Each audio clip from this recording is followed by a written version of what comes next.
आपको पैसे से खरीदने के होंगे तो आप बिक जाओगे या नहीं बिकोगे? देना भाई 2 करोड़ दे। हाँ। 2 करोड़ दे, मैं अभी बिक जाऊंगी। तो क्या बोलते हैं, 1 टाइम सेटलमेंट, 10 लाख ले लो बोलते हैं। 10 लाख देने के लिए तैयार है। दूध का आते हैं, ये लखमा सर के पास गए थे हम लोग। लखमा सर को बोले सर आपका ये नीति क्या नीति बनाए हो भेदभाव वाला सर, इसमें पुत्री को जोड़ दो। तो लखमा सर बोलते हैं कि नाती पोती पर पोती को जोड़ देंगे। कौन नेता है उसका नाम बता सकते हो? हाँ बता सकती हूँ, ये कांग्रेस वाले हैं पूरे। नाम तो होगा। नाम तो आप तो जान लो सर, नाम तो आपको तो पता है कांग्रेस में कितने नेता हैं। एनएमडीसी तेरा तानाशाही नहीं चलेगा, नहीं चलेगा। एनएमडीसी हाय हाय हाय हाय हाय हाय। एनएमडीसी मुर्दाबाद मुर्दाबाद मुर्दाबाद एनएमडीसी मुर्दाबाद मुर्दाबाद मुर्दाबाद। उनका पट्टा लिया गया, उनका ज़मीन लिया गया, मुआवजा दिया गया, लेकिन अब नौकरी देने से मुकर रही है एनएमडीसी। और हम बेटों को ज़मीन जो नौकरी दिए और हम बेटियों को नहीं, तो हम लोग महिला इनसे त्रस्त खाकर हम महिला आयोग के पास में, इसलिए यहाँ पहले गए सभी के पास में। इसमें तो सबसे बड़ी बात कि हमको लिंग में भेदभाव किए गए, बेटा और बेटी को अलग। नमस्कार दोस्तों, बस्तर दर्पण में आपका स्वागत है। हम लोग नगरनार स्टील प्लांट के उड़ीसा से आते समय गेट क्रमांक 1 में इस वक्त मौजूद हैं। यहाँ पर एक चीज़ परेशानी है, कल हम लोग न्यूज़ बनाने आए थे बाज़ार में। उस परेशानी को देखते हुए हम लोग जब गुजर रहे थे तो एक समाचार, मुख्य समाचार जो ब्रेकिंग न्यूज़ है वो हमें मिला है कि यहाँ के लोग जो यहाँ के मूल निवासी हैं उनका पट्टा लिया गया, उनका ज़मीन लिया गया, मुआवजा दिया गया, लेकिन अब नौकरी देने से मुकर रही है एनएमडीसी। उन लोगों को एनएमडीसी से एक ही शिकायत है कि हम लोग बेरोज़गार हैं, हमारे बच्चे को नौकरी मिला जाए या हमको। अगर हम लोग पढ़े लिखे कम हैं तो हमारे बच्चे इतने पढ़े हैं, उन लोग बेरोज़गार घूम रहे हैं, उन लोग को ज़मीन दिया जाए। और बहुत सारा मुद्दा है जो हम लोग उन लोग से पूछेंगे और जानेंगे। आप लोग बने रहिए बस्तर दर्पण के साथ।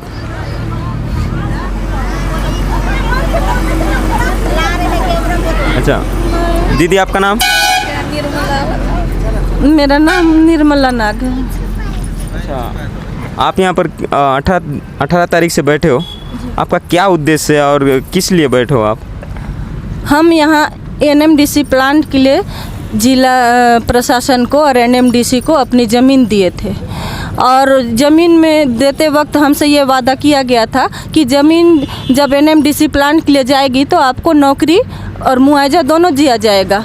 मुआवजा तो मिला पर नौकरी हमको अभी तक इसलिए नहीं मिला है क्योंकि हम इनके जो क्या नीति बना है, हमको जब ज़मीन दिए थे तब हमको ये नहीं बताया गया था कि ये क्या पुनर्वास नीति बनाए हैं करके। ऐसा अगर पता होता तो हम कोई भी बहनें ज़मीन नहीं देती इनके प्लांट के लिए, स्टील प्लांट के लिए है। जो इसमें हमारे साथ पक्षपात करके ज़मीन ले लिए और हम बेटों को ज़मीन जो नौकरी दिए और हम बेटियों को नहीं, तो हम लोग महिला इनसे त्रस्त खाकर हम महिला आयोग के पास में, इसलिए यहाँ पहले गए सभी के पास में, लेकिन कोई हमारा नहीं सुने। जिलाधीश नहीं, ना ही यहाँ के कोई नेता लोग कोई भी हमारी बात को नहीं सुने। तब जाके त्रस्त आके खाकर हम लोग जब महिला आयोग के पास में गए तो महिला आयोग जो है निर्णय सुनाई कि ये भी संविधान के अनुसार जो बेटा और बेटी के में कोई समानता, बेटा और बेटी में जो समानता का अधिकार है उसके तहत इनको नौकरी मिलना चाहिए।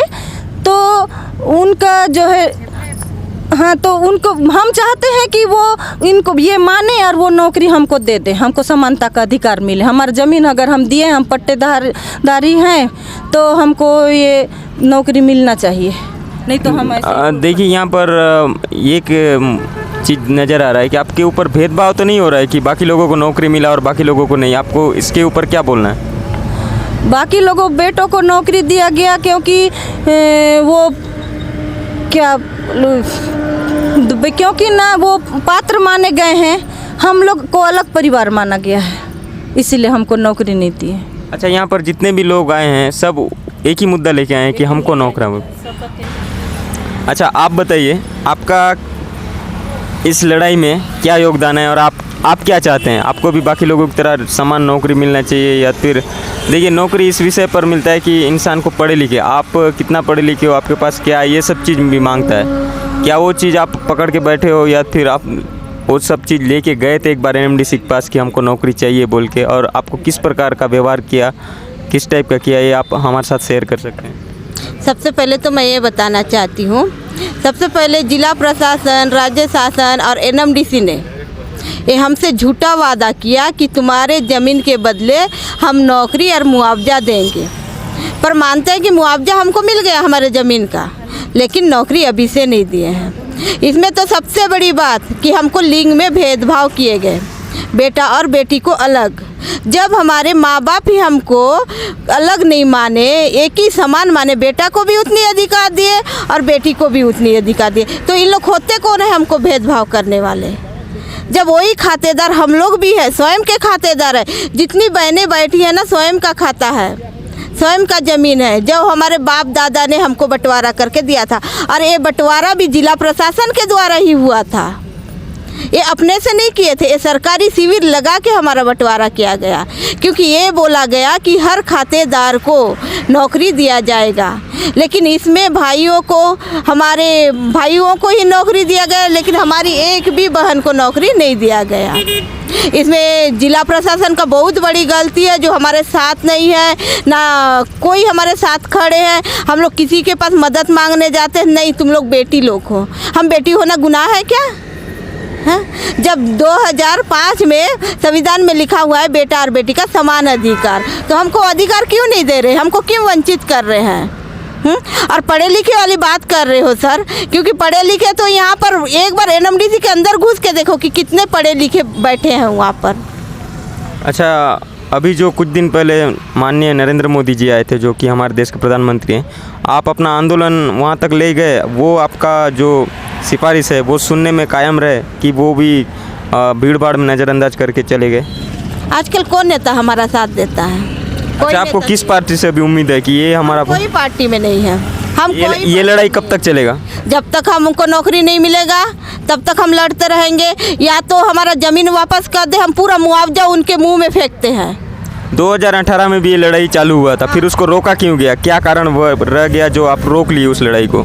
आप तो जानते हो गांव की महिला लोग कितने भोली भाली रहते हैं। आए कोई नेता बोले हमारा सरकार आने दो, हैं? हमारा सरकार आने दो। ये कौन सा सरकार है? सरकार क्या हम महिला लोग को इसी तरह करते हैं क्या? इसीलिए सरकार बनते हैं क्या? 5 साल के लिए आते हैं और हमारा ज़िंदगी बर्बाद करके जाते हैं। हम जाएं तो कहाँ जाएं? जितना ज़मीन था पूरे महिला लोग का, जो अपने पिताजी से मिला था, बंटवारा करके दिया था पिताजी, जब बेटा और बेटी को समान अधिकार माना, सबको बराबर करके बांट दिया था, जब वो ज़मीन हमारे लिए, तो अभी हमारे पास एक टुकड़ा भी ज़मीन नहीं है। हम कमा के खाएं क्या? अच्छा, कौन सा नेता आके बोला था कि उठ जाओ, कि मैं आपको नौकरी में दिला दूंगा, आपको सहयोग दूंगा बोल के, तब आप उठ गए? नहीं तो आप तो डट के बैठे थे। कौन नेता है, उसका नाम बता सकते हो? हाँ बता सकती हूँ, ये कांग्रेस वाले हैं पूरे। नाम तो होगा? नाम तो आप तो जान लो सर, नाम तो आपको तो पता है कांग्रेस में कितने नेता हैं। हाँ, सब नेता है। अच्छा, आप सभी लोग लड़ रहे हो, ऐसा नहीं बोल सकते कि वो लड़ा, ऐसा किया, किसी एक का नाम आता है। क्लास में भी सभी लोग रहते हैं, 60 बच्चे, नहीं। फर्स्ट डिवीजन एक ही जन आता है। नहीं, इसमें तो सब नेता डेली आते थे हमारे पास। जब 2018 में हम लोग बैठे तो कौन नेता नहीं आया? हर नेता हमारे पास खड़े हुए हैं। ये सोचो सर, जब लौंडीगुड़ा में उनका ज़मीन लिया गया, मुआवजा दिया गया, तो हमारे सांसद जी क्या लौंडीगुड़ा के लिए करेंगे क्या?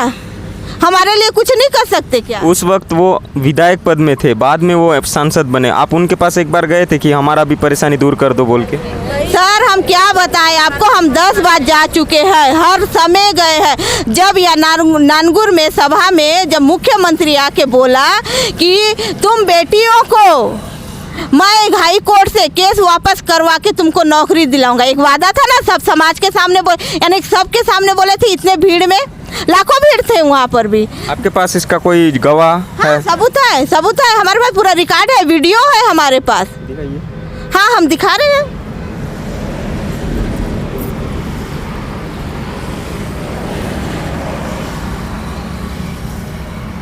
एक मिनट। भारत सरकार बेचना चाहती है, वो सूची में आ गया, बिकने वाले प्लांट है, सूची में आ भी गया। हम लोगों ने रोकने के लिए छत्तीसगढ़ के विधानसभा में संकल्प पारित किया कि ये स्टील प्लांट हमारे बस्तर के निवासियों के, बस्तर के आदिवासियों की जमीन में बना है, यहाँ के रोजगार के लिए बना है। और इसे निजी हाथों में मत बेचिए, इस बात को ध्यान में रखते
जाति का भेदभाव हो रहा है। नौकरी दे। जाति कर रहे थे जो महिला लोग गए थे ना, मुद्दा बोला गाड़ी के पास गए कि नहीं, मुद्दा बोला गाड़ी के पास गए कि नहीं, होटल के पास गए तो खाना बनाओ क्या और क्या क्यों? मेरे पिता का नाम रूपचंद सेठिया है। उनका जमीन लिया गया 2010 में। जब पिता एक बेटी को नौकरी देना चाहते हैं तो एनएमडीसी क्यों रोक लगा रही है? पट्टा में एक नौकरी बचा हुआ है, वही नौकरी को मांगने जाते हैं तो वो क्या बोलते हैं, 1 टाइम सेटलमेंट, 10 लाख ले लो बोलते हैं। 10 लाख देने के लिए तैयार है। जब एक वृद्ध माता पिता की एक बेटी हूँ मैं, उनके साथ रहती हूँ मेरे छोटे छोटे बच्चे लोग के साथ, जबकि मेरे को ना पूरा पंचायत के सामने पूरा रीति रिवाज में घर जमाई के हिसाब से शादी ब्याह कर दिए थे। ये मेरी पुत्री हम लोग का पालन पोषण करेगी और मेरे हिस्से का जो भी ज़मीन है मेरी पुत्री को मैं दूंगी बोल के मेरे पिता खुद बोल रहे हैं। तो ये एनएमडीसी मेरे को क्यों रोक लगा रही है? जब सरकार ने भेदभाव नहीं किया हम बेटियों के साथ, तो ये एनएमडीसी मेरे को क्यों भेदभाव कर रहे हैं? आप 10 लाख ले लो, नौकरी नहीं देंगे, बस यही बोल रहे हैं अपना ये आशीष दास सर और ये जीएम मैडम, बस इतनी। और सिर्फ आप ही को 10 लाख देने के लिए हो रहे हैं कि बाकी परिवार को भी देने के लिए? मेरे को 10 लाख नहीं देंगे। जो मेरे पिता है ना रूपचंद सेठिया, उनको 10 लाख देने के लिए तैयार है। मेरे नाम से नहीं देंगे वो लोग, बेटी को नहीं देंगे बोल रहे हैं। उनका एक नौकरी बचा है जो उनके पिताजी का है, उनके पिताजी का नौकरी बचा है तो उन लोग को बोल रहे हैं बेटी लोग है तो उन लोग कर लेंगे नौकरी, तो उनको देना चाहते हैं, नॉमिनी करने क्यों नहीं दे रहे हैं? जब पिता का नौकरी बचा है उसके खातेदार है वो जेंट्स है, जैसे लेडीज और ना क्या बोलते हैं ना जेंट्स में ना भेदभाव कर रहे हैं ना, तो उसमें जब उसके पिताजी जेंट्स है तो उनको क्यों नहीं दे रहे हैं? क्यों ऐसा कर रहे हैं एनएमडीसी वाले? बहुत हमारे साथ अत्याचार कर रहे हैं। ये जिला प्रशासन है, राज्य शासन, सब हम नेता लोग के पास जाते हैं तो हमको तो तुम लोग चूल्हा जलाओ, तुम चूल्हा जलाने के योग्य हो बोलते हैं। हम क्या कुछ नहीं कर सकते? हम कमा नहीं सकते हैं क्या? इतना दिन से हमारा जमीन को वहाँ पर जाके हम भूती करके खाते थे तो यहाँ नौकरी नहीं कर सकते थे क्या? यहाँ एनएमडीसी वाले से पूछो कि कितना ग्रेजुएशन वाले को यहाँ पर नौकरी लगाए हैं, कितना लगा है, कितना ग्रेजुएशन है? वहाँ तो अंगूठा छाप वाले हैं, अपना साइन कर नहीं सकते। हम तो थोड़े बहुत पढ़े लिखे भी हैं, ऐसे लोग मन को यहाँ लिया है लेकिन हम लोग को नहीं दे रहे हैं। दूध का आते हैं। ये लखमा सर के पास गए थे हम लोग, लखमा सर को बोले सर आपका ये नीति क्या नीति बनाए हो भेदभाव वाला सर, इसमें पुत्री को जोड़ दो। तो लखमा सर बोलते हैं कि नाती पोती पर पोती को जोड़ देंगे। हम सिर्फ बोल रहे हैं पुत्री को जोड़ दो सर। दिए ना नाती पोती को भी नौकरी, यहाँ पर तो नाती पोती को भी नौकरी दे रहे हैं, तो बेटी को अपने बाप का हक में बेटी को क्यों नहीं दे रहे हैं नौकरी? नाती पोती और विवाहित हर किसी को, विवाहित पुत्री को भी दिया जा रहा है, सबको दिया जा रहा है। लेकिन जब हम अपना जमीन का हक मांग रहे हैं जो हमारे हम स्वयं के खातेदार हैं, तब भी ये लोग हमको धुतकार रहे हैं। हम जाए तो कहाँ जाए? सरकार के पास, सरकार के पास जाए हैं, और जिला प्रशासन के पास जाए जो हमको गेट आउट करते हैं। हमारा परेशानी लेके उन्हीं के पास जाएंगे ना, किसके पास जाएंगे? वही हमारा राजा है ना, वही जिला प्रशासन हमारा राजा, किसके पास जाए? हमको धुतकारते हैं उन लोग। अच्छा, आपको 1 साइड सेटलमेंट एक ऑफर आया था कि नहीं आपको एनएमडीसी तरफ से? नहीं, क्योंकि मैं स्वयं की खातेदार हूँ। और अगर आपको पैसे से खरीदने के होंगे तो आप बिक जाओगे या नहीं बिकोगे? देना भाई, 2 करोड़ दे, 2 करोड़ दे, मैं अभी बिक जाऊंगी। देना दे, उम्र भी हो रहा है। जब मैं 22 साल की थी तब जमीन गया है, आज मैं 36 साल की हो गई हूँ। देना 2 करोड़ दे, मैं अपना जिंदगी कैसी भी गुजारूं। दे, या तो वही पैसा मैं दे रही हूँ जितना मुआवजा दिए थे उन लोग को, वही वाला पैसा से 1 महीना चला के देखे, 1 महीना अपना घर चला के देखे, अपने बच्चे का स्कूल फीस, राशन पानी सब करके देखे, तेल साबुन से लेकर हर चीज करके देखे। मैं दूंगी उनको वही वाला पैसा, मेरा जमीन को वापस करे। अगर मेरे को नहीं क्या तो कर रहे तो मेरा एक लिस्ट बना दे कि इतना भाई, इतना तुम्हारा ये चलता है राशन पानी, वही पैसा चला के देखे ना, कितना दिन चलाएंगे हैं? 2000। अच्छा, आप एनएमडीसी के अंदर गए थे, किसी अधिकारी से पूछे कि हम लोग का मांग कहाँ, मतलब कब तक पास किया जाएगा, ये सब जानकारी लिए? हम गए थे 3 बार, हमको चुतिया बनाए हैं, चुतिया। हम महिलाओं को चुतिया समझे हैं, बेवकूफ़ समझे हम महिलाओं को हैं। उन लोग बोलते हैं नियम, कौन सा नियम दिखा के हमको जमीन लिए थे? कब हमको महिला लोग को ये बोले थे कि जमीन लेंगे तो ये नियम को देखो, ये नियम के अनुसार तुमको चलना होगा। हमको नियम बताए थे हम महिलाओं को नहीं बता हैं। इसमें से महिला इतने पढ़े लिखे नहीं है, देखो ना सबका, देखो सब, देखो इधर देखो, महिलाएं पढ़ी लिखी है नहीं है ना। ये नियम को बताए, एक ग्राम सभा में पारित हुआ था कि तुम्हारा जमीन लिया जाएगा, तब तुमको, हाँ साफ साफ हर खातेदार को ये जिला प्रशासन एनएमडीसी जो सरकार है ना, इन लोग यही बोले थे तुम्हारा जमीन लिया जाएगा तो तुमको मुआवजा के साथ नौकरी दिया जाएगा, प्रत्येक जन को, हर खातेदार को। यही जिला प्रशासन बंटवारा करवाया है, शिविर लगा के बंटवारा करवाया है। जिला प्रशासन ने सब बेटियों के नाम से पट्टा भी बना दिया है, अब मुआवजा भी सब दिया। राज्य सरकार ने ही मुआवजा दिलाया, लेकिन अब नौकरी क्यों नहीं दे रही है और क्या कारण से नहीं दे रही है? हाँ, अब जब हम नौकरी मांगने आ रहे हैं तो इन लोग हमको धुतकार रहे हैं। क्यों नहीं मांगे हमारा हक का नौकरी? क्यों नहीं मांगे हमारा हक का नौकरी? पीढ़ी दर पीढ़ी खाते थे वो जमीन का, धान चावल को खाते थे हम लोग, अब क्या खाएं हैं उस फल को हैं? अभी लोग लोहा खाएंगे क्या? इनके थाली में मैं लोहा रख दूंगी, अगर ये लोहा खाए यहाँ के अधिकारी, एक कर्मचारी, अरे जिला प्रशासन, राज्य शासन अगर लोहा खाएंगे तो मैं ये सोचूंगी कि मैं वो जमीन को मैं दान दे दूं, दान दूंगी। सब 71 महिला दान दे देंगे वो जमीन का है, और जो पैसा मुआवजा हमको दिए ना तुरंत रिटर्न कर देंगे है। जैसे कि आप इनका क्रोध देख रहे हैं, तो सरकार से एक ही अनुरोध है कि इनका जितना जल्दी से जल्दी हो सके इनका मांग पूरा कर दिया जाए। कैमरामैन रानू के साथ महेश बाबू, जगदलपुर।